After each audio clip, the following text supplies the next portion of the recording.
The Parliamentary Committee on Statutory Authorities and State Enterprises continued its interface with senior officials of the Uganda National Roads Authority to answer queries from the Auditor General's report of the 2014-2015 financial year.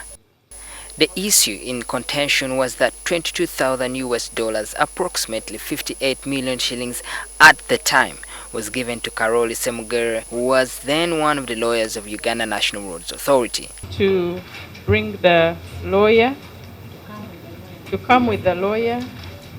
Mr. Karoli Ssemogerere is in the room. You also asked us to ask him to come with his passport for the period of travel, and I believe he has been informed.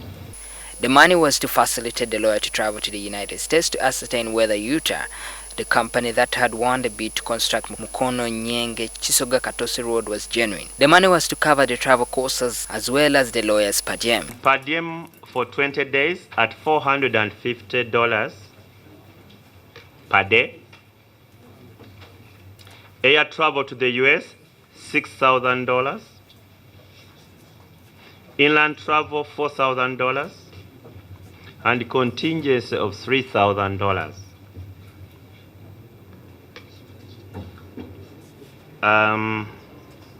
Can you therefore tell us, did you ever receive the $22,000? The actual amount I received was 55 million. The number of days are the ones that you mentioned, but that loose minute that you have has a higher amount. I asked you, and you said you received it. Didn't I ask? No, I said I received $22,500, which equivalent in shillings. But lawmakers questioned Karoli on why he accepted to travel to the US, and yet he knew that the company was not genuine. Besides, Eutaw had already begun constructing the Mukono-Katosi road. To be able to advise your client, say, look here, a due diligence is supposed to be carried out like this and this. Why are you paying me to do a job which is been overtaken by events? It's under Rule 7. As the lawyer made an effort to explain his case, the committee directed him to take an oath as MPs doubted his answers. Counsel Karoli's statements contradicted what had been said by the UNRA officials. And you said that's where Uganda has it wrong.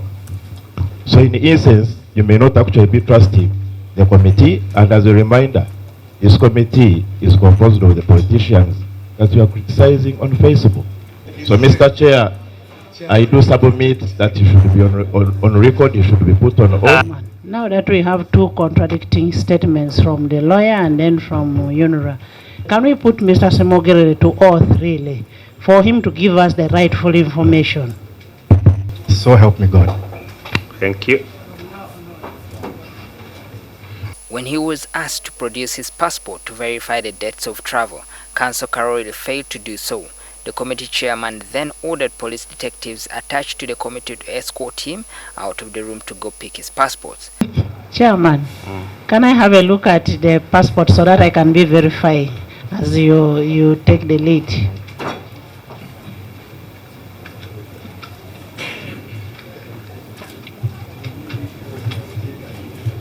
On my way here, I was advised that you have access to electronic means. Who advised you? That was the director legal. Mr. Ssemogerere called and informed me that he would not be able to print the report and come with a hard copy because he had run out of ink at his office and wanted to send it to me to print it. I said I couldn't do that because I was in another meeting before coming here. You have the passport, your passport here to reflect this. I don't want photocopies. Just give us the passport. No problem. Meanwhile, the committee has summoned the Chinese companies that UNRA gave money to compensate the people displaced by the road projects they are executing.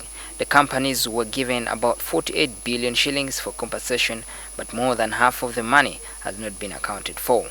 UNRA recovered some of the money from the companies. More research all NTV.